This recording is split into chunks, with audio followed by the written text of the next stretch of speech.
Olá, bom dia, boa tarde, boa noite. Nós estamos iniciando mais uma entrevista do programa Educação e Ciência, um projeto do blog do Professor Lima em parceria com a Associação Sergipana de Ciência. Esse projeto tem o objetivo de mostrar para a população sergipana o nível de desenvolvimento da ciência no estado de Sergipe e no Brasil, mediante diálogo com os seus principais pesquisadores.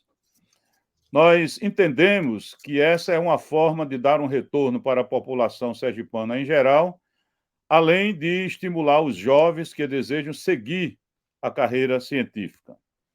Hoje nós teremos o prazer de conversar com a professora Raquel Freitag.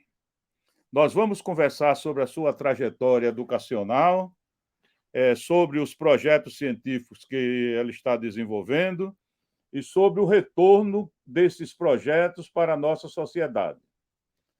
A nossa convidada é graduada em Letras, mestra e doutora em Linguística pela Universidade Federal de Santa Catarina.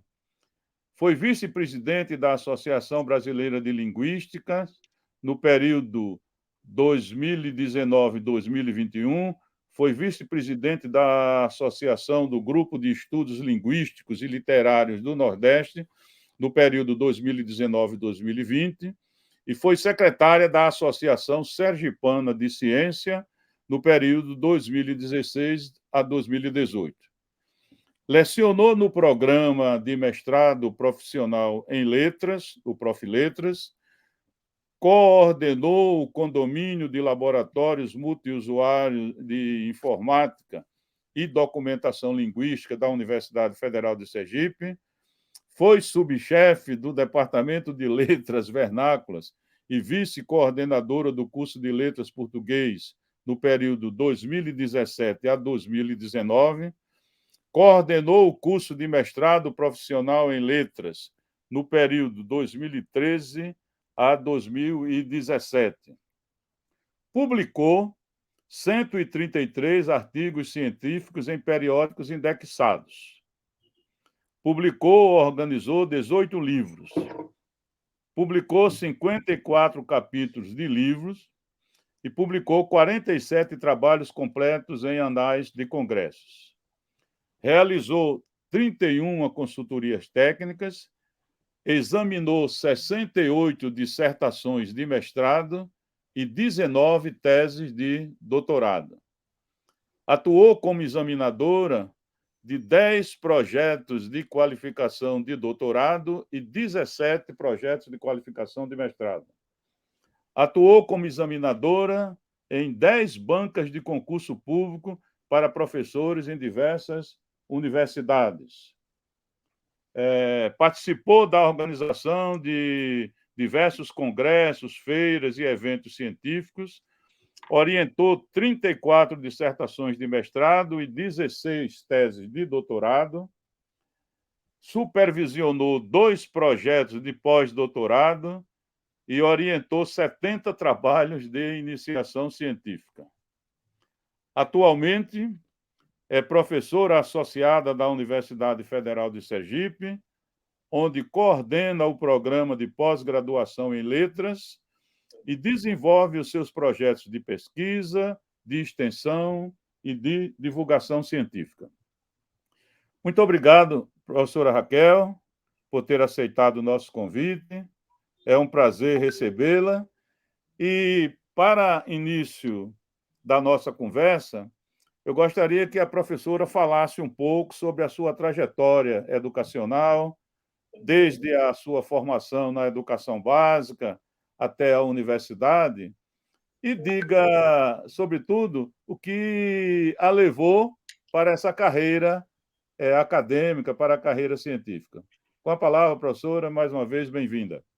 Muito obrigada, professor Lima. Faltou nisso tudo o mais importante para mim, a Cienarte, que eu vou falar mais na frente, e ela costura toda a minha trajetória. É um projeto que eu acho que exemplifica bastante minha trajetória. Fui uma aluna de escola pública e, quando estava para né, escolher o futuro, os caminhos me levaram a estudar linguística. Sou formada em letras também por uma universidade pública. Continuei minha formação no mestrado, no doutorado, também na universidade pública, e acho que isso faz parte do meu compromisso com escola pública e, de alguma maneira, né, isso direciona o tipo de abordagem que eu faço para, de alguma maneira, contemplar, né, o desenvolvimento da escola pública. Então, em minha formação específica é sociolinguística, né, eu estudo como as pessoas falam, não como as pessoas deveriam falar por efeito de uma gramática, mas efetivamente como as pessoas falam, o que características cada pessoa tem ao falar. Essas características precisam ser descritas, precisam ser sistematizadas, porque elas são base para uma série de produtos derivados, que vão desde produtos derivados para objetivos educacionais, então, saber como crianças de determinada região falam vai impactar no modo como elas leem, e isso vai ter um impacto nas avaliações de larga escala e nos resultados padronizados. Saber como as pessoas falam também vai alimentar inteligência artificial, estamos no ápice, né, de modelos de inteligência artificial, assistentes virtuais que já falam com as pessoas, só que para que isso aconteça, tem todo um trabalho por detrás disso, que é o trabalho do linguista, que é descrever quais são as regras efetivas da fala, para que isso seja implementado nesse tipo de aplicativo, aplicação, assistente virtual ou inteligência artificial. Então, dentro desse universo, eu sou bastante bem formada nessa área de descrição linguística com atenção das variedades. Foi esse, né, um dos motivos que me fez escolher a Universidade Federal de Sergipe, porque essa instituição era uma das poucas instituições que, à época, né, oferecia na graduação a disciplina de sociolinguística, então tinha uma oportunidade única de poder desenvolver pesquisas e, ao mesmo tempo, lecionar a minha área de especialidade.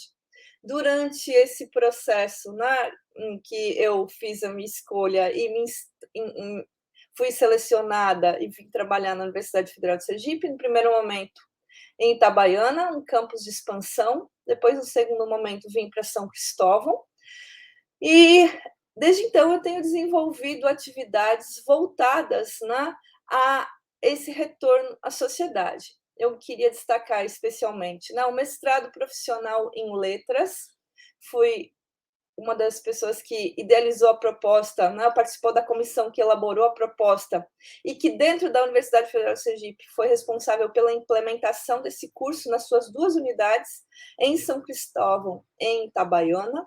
Então, o mestrado profissional em letras é um dos mestrados em ensino induzidos pela CAPES, para melhorar a qualidade da educação básica. Nós já estamos numa longa trajetória, desde 2012, então nós já estamos com 11 turmas, e esse mestrado, ele não tem muita visibilidade disso, o professor da educação básica fez o mestrado, mas ele está por detrás de um conjunto de ações que tem resultado em melhorias nos indicadores, então não é uma ação única, é um conjunto de ações. Depois eu também atuei dentro da universidade na instalação de um condomínio multiusuários para trabalhar com documentação linguística, que é a base da sociolinguística. A universidade tem uma cultura do meu laboratório, meu espaço individual, e isso torna, às vezes, equipamentos muito subutilizados, às vezes nem mesmo utilizados. Então, dentro da lógica implementada, né, de fomento a condomínios, ou seja, espaços multiusuários, né, tive um desafio de desenvolver, né, como implantar um condomínio de laboratórios numa área que é não é prioritária, né, no financiamento, então linguística fica dentro das áreas de humanidades, geralmente não é uma área prioritária, então sempre tenho que buscar ou segundo equipamentos de segunda mão, ou então coisas que já foram devolvidas. Poucas vezes nós conseguimos linhas de financiamento, mas mesmo assim a gente conseguiu esse estabelecimento, né, de um condomínio multiusuários. E ele tem dado suporte a uma série de pesquisas que a gente vem desenvolvendo. Eu coordenei alguns projetos voltados para a educação básica, como o Observatório da Educação, em que eu analisei o efeito da variação linguística, ou seja, o modo como as pessoas falam nas avaliações em larga escala. E aí uma das constatações desse projeto é que nem sempre o resultado que o aluno apresenta nas avaliações é resultado do seu aprendizado, é resultado também da diferença entre a variedade linguística da sua comunidade, a que ele efetivamente usa, e a variedade linguística, né, que é usada na elaboração dessas provas. Então, é preciso haver uma espécie de padronização das avaliações, ou melhor dizendo, da correção das avaliações, ou uma padronização dos procedimentos para que possa haver um componente regional. Tal como a BNCC hoje preconiza, né, o componente diversificado do currículo, que isso contemple a diversidade linguística local, né? Ampliando esse tipo de atuação, né, não só no curso de mestrado em letras, mas também no curso de mestrado profissional em letras, que é voltado para professores de educação básica da rede pública que estejam em exercício da sua atividade e queiram se profissionalizar. Então, é um programa pelo qual eu tenho muito carinho, porque é uma oportunidade de dar uma devolutiva do que eu tive de formação, né, subsidiada pelo Estado, novamente para o Estado, e, ao mesmo tempo, uma série de outros projetos que eu desenvolvo que se voltam, né, não só para a questão de ensino, mas também para a questão de inteligência artificial. Então, nós temos trabalhado com recursos voltados ao processamento linguístico e como as pessoas reagem, né, diante de uma inteligência artificial que não fala a sua mesma variedade. Então, a gente tem trabalhado nesse processo de descrever padrões emocionais e linguísticos relacionados à interação com inteligência artificial. Professora, eu querer que a senhora continue falando dessa interação aí com a sociedade, notadamente com a educação básica, com esses projetos que estão sendo feitos, mas eu me sinto tentado a dizer que tem uma contribuição aí desse seu trabalho que pode não parecer assim diretamente no primeiro momento, que esse comando desses cursos de mestrado em letras, o Prof. Letras, etc., porque isso faz do nosso Estado, o fato de existir esse curso aqui, faz do nosso Estado um protagonista. Quando a gente discute essas avaliações, eu que passei por essa direção de ministérios e essas coisas, CAPES, tive um pouco essa experiência, inclusive quando nós começamos com o curso o Prof. Mate, né, de matemática, Sim. Depois imediatamente veio de letras, a ideia é exatamente essa. As avaliações de larga escala, quando foram feitas, elas, num determinado momento, elas estabeleceram padrões que ignoravam a regionalidade, que ignoravam as características específicas dos estudantes. E isso, obviamente, não contribui para o desempenho, para a melhoria da educação. Então, é sempre importante a gente ter essa competência instalada, tá certo? A gente fazer com que essa competência chegue na escola para poder a gente ter esse enfrentamento em busca do que nós chamamos de qualidade aí da educação. Então, eu quero dizer parabéns. A formação,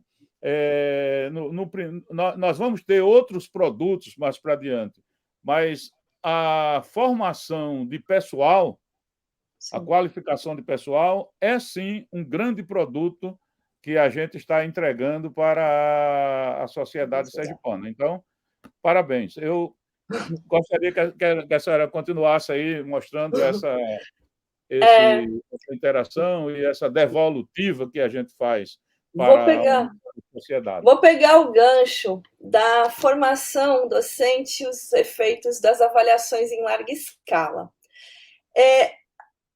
Eu, como formadora, não tenho como mudar o desenho da avaliação, nem mudar o banco de itens, mas eu tenho como formar professores de educação básica que saibam entender o que o aluno está passando naquele momento e discernir o que é o efeito da variedade que ele desconhece na sua prova e o efeito da sua variedade. Então, é um trabalho que realmente ele não aparece muito, porque não vai para as manchetes, formamos uma turma de 15 professores que foram qualificados. Mas tem efeitos de retroalimentação que são muito importantes. Em todas as escolas em que há um professor que fez Prof. Letras, ou Prof. Mate, ou qualquer um dos mestrados profissionais em ensino, no outro ano aparece mais 2 ou 3 fazendo. Então, é um efeito multiplicador que qualifica, né, o nosso quadro da rede, né? E eu acho isso um aspecto muito importante no sentido de melhorar o indicador. Então, melhorar o indicador envolve vários aspectos. Envolve investimento em infraestrutura, mas também envolve esse investimento na formação continuada, que é um grande gargalo aqui ainda no Brasil, de uma maneira geral. No estado de Sergipe, pelo menos na área de língua portuguesa, que é uma das áreas avaliadas em todas as avaliações de larga escala, nós temos 2 unidades, um Prof. Letras em Itabaiana e aqui em São Cristóvão, e mais, nós recebemos professores da Bahia e de Alagoas também, atendendo essa demanda regionalizada. A pesquisa, né? Eu poderia fazer pesquisa só de laboratório. Seria muito mais confortável para mim, mas não resolve um tipo de problema que é problemas de leitura. Então, vira e mexe, quando saem resultados de avaliações em larga escala, aparece lá assim: Brasil é o penúltimo na lista do PISA no desempenho em leitura e em matemática. Então, eu tenho encarado o desafio de trabalhar com o processamento da leitura, o que acontece na leitura. Então, nesse meio tempo, não tem como trabalhar, né, isso, na minha visão, sem ser com a interação com a escola. Então, num projeto que eu trabalhei junto com a professora Eva Siqueira e com a professora Sônia Mendonça, que a gente chamava de CTI-EB, a minha parte do projeto, né, Ciência e Tecnologia na Educação Básica. Isso foi entre 2016 e 2018, se eu não me engano. A minha parte do projeto era a relação entre leitura e avaliações oficiais. Então, nós fizemos um experimento de replicação de uma avaliação em larga escala de língua portuguesa e matemática nas escolas envolvidas no projeto, eram 4 escolas, e nós chegamos a algumas constatações bem interessantes.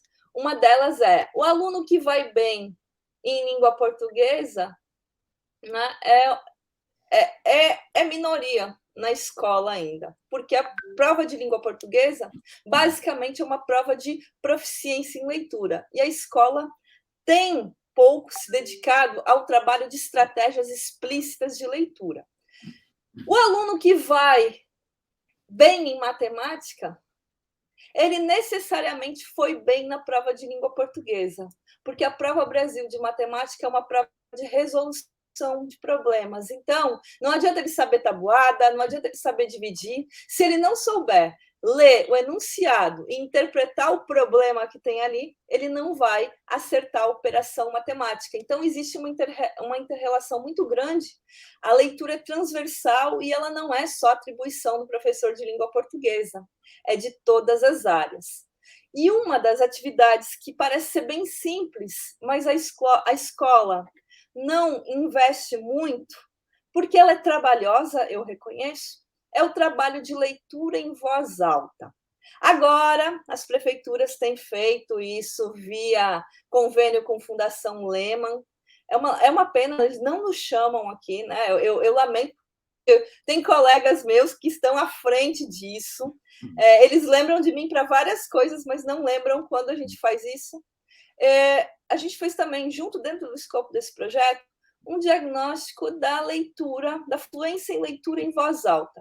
Pedi para o aluno ler um texto e, a partir da leitura dele, nós conseguimos predizer o perfil dele na Prova Brasil. Então, o aluno gagueja em que ponto? Ele desconverte equivocadamente em que ponto?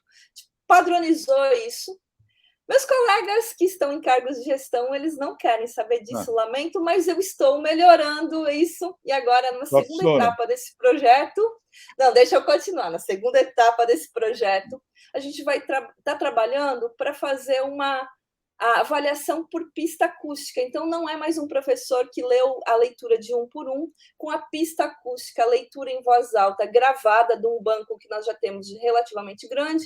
A gente quer tirar padrões acústicos para predizer qual é o perfil de leitura desse aluno num médio prazo, né? É um projeto que é financiado pela Faptec Seduc agora. Financiamento é básico, mas pelo menos tem alunos de educação básica envolvidos na escola, no Colégio Glorita, Portugal, e alunos da UFES, que estão trabalhando nisso, e eu envolvo meus alunos de mestrado e doutorado para tentar descrever isso. Falei. Não, professora, olha, na realidade, nessa última fala, a professora já não só comentou sobre os projetos que está fazendo, como também falou sobre a entrega que é feita, algumas das transformações. Eu queria dizer que um dos interesses desse projeto que nós estamos fazendo é exatamente fazer com que, através aqui da associação, a gente possa fazer essa aproximação.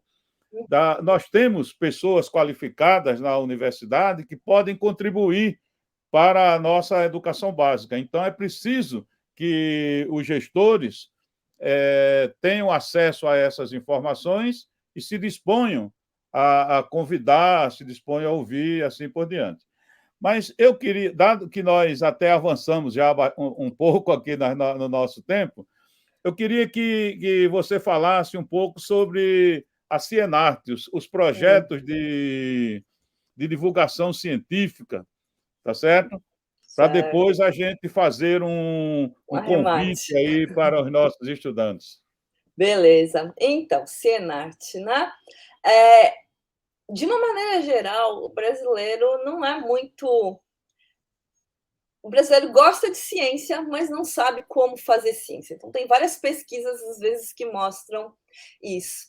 E eu comecei a ter gosto por pesquisa na época que eu era escolar, mas nem tanto pela escola, mas pela minha mãe, pela minha tia, que vinham de uma formação, né, mais científica, né, mais prática, empírica. Então, gostar de experiências, fazer testes, essas coisas, né, mais empíricas, práticas, diferentes daquele conteúdo, né, fechado, sem espaço para né, pensar na possibilidade.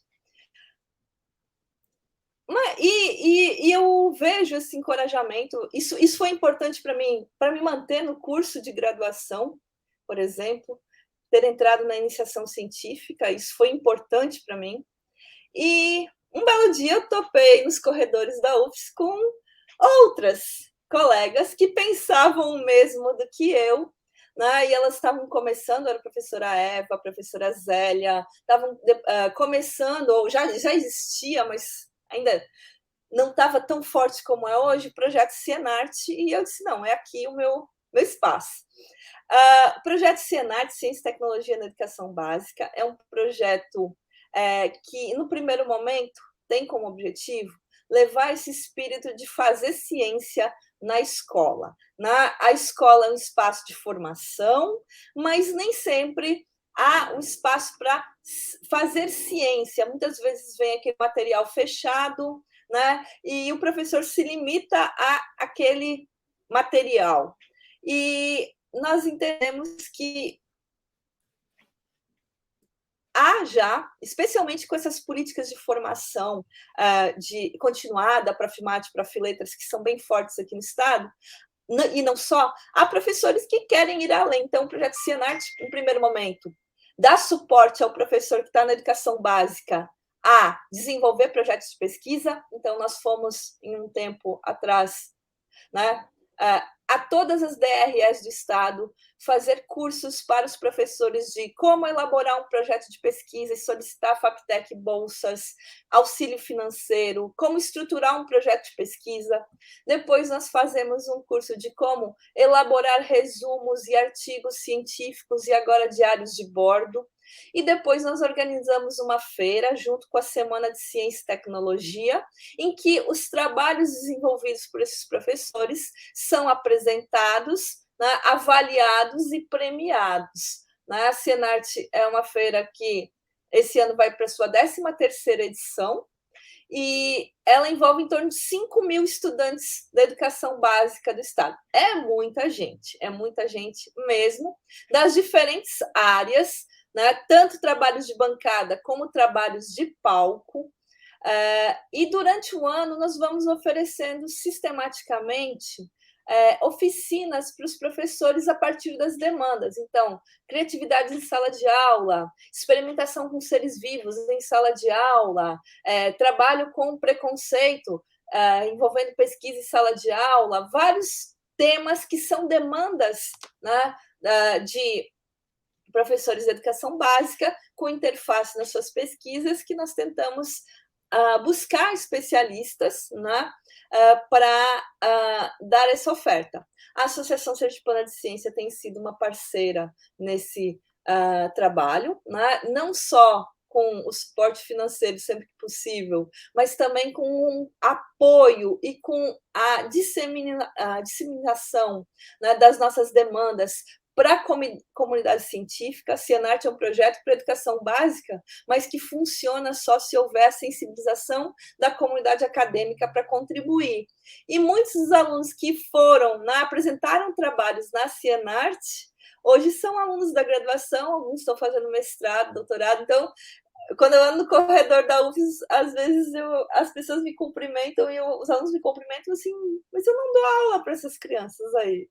Crianças, né? Modo de dizer. Estou me sentindo velha. É da Cienarte. Da Cienarte. Tenho alunos hoje na graduação em letras que foram apresentadores de trabalhos na Cienarte. Então, Cienarte, em outubro, vai acontecer na Vivência. Já fica o convite para quem for assistir. É uma feira enorme, aberta ao público, gratuita, e trabalhosa, mas muito prazerosa de se realizar. O professor Lima conhece, nos auxilia sempre que possível, não só participando, mas também nos apoios que nós precisamos de bastidores. Isso é muito importante. Professora, olha, nós até ultrapassamos aqui bastante o nosso tempo planejado, mas eu queria dizer que, ao falar sobre esses projetos agora e ao falar também sobre a Cienarte, de alguma maneira, até a professora já antecipou, até respondeu a última pergunta que eu queria dizer, que era o seguinte: mas ainda cabe um minutinho para mandar uma mensagem para os nossos jovens, tá certo? Que desejam fazer ciência no Brasil e, notadamente, em Sergipe, que onde nós temos uma universidade que está realmente progredindo bastante. Por favor. A mensagem final é que sem ciência não tem futuro. Ninguém é o mesmo depois de passar por uma atividade de experimento científico, a mágica, a curiosidade, o raciocínio analítico, o pensamento abstrato, a capacidade de generalização. Então, hoje se fala muito em soft skills, hard skills, habilidades para contratação. A boa formação requer uma experiência em ciência. E mais, né, embora, né, o Brasil tenha uma meta de formação de mestres e doutores, 25 mil doutores por ano, 40 mil mestres por ano, se eu não me engano, ainda assim, nossos números são muito abaixo do que outros países menos desenvolvidos que o Brasil, inclusive. Então, ainda que a indústria não absorva como pesquisador, a trajetória de formação científica é um diferencial que abre, né, para novas oportunidades. Eu digo para os meus alunos, dificilmente alguém vai ser contratado, até mesmo numa universidade, para dar aula de sumário da sua tese e da sua dissertação. Mas todas as habilidades envolvidas nesse processo de construção da tese e da dissertação vão ser mobilizadas em algum momento, vão ser um diferencial para a contratação no mercado de trabalho. Então, passamos por momentos difíceis, agora nos últimos anos, mas não tão difíceis quanto foi a época que eu entrei na graduação, 97, 98, professor Lima. Não tinha dinheiro para pagar. Porque eu era reitor nessa época. Não tinha dinheiro para pagar a luz às vezes, né? Faltava, a bolsa atrasava, mas houve quem persistiu e os frutos. Então, assim, não me assusta. Falta de recursos não me assusta, né? Me deixa mais resiliente. Já fui 2 vezes calejada pela falta de recursos, mas eu acho que é importante. O caminho está aberto e obrigada pela oportunidade. Muito obrigado, professora. Mais uma vez, eu quero agradecer essa excelente conversa e dizer que nós vamos disponibilizar depois esse nosso debate aqui, essa nossa entrevista no site da Associação Sergipana de Ciência, além do meu blog também, para que os estudantes possam ouvir, possam discutir entre si, tá certo? E possam se estimular, porque, como a professora disse, ninguém sai impune da participação de um bom experimento científico. Muito obrigado mais uma vez e até uma próxima oportunidade.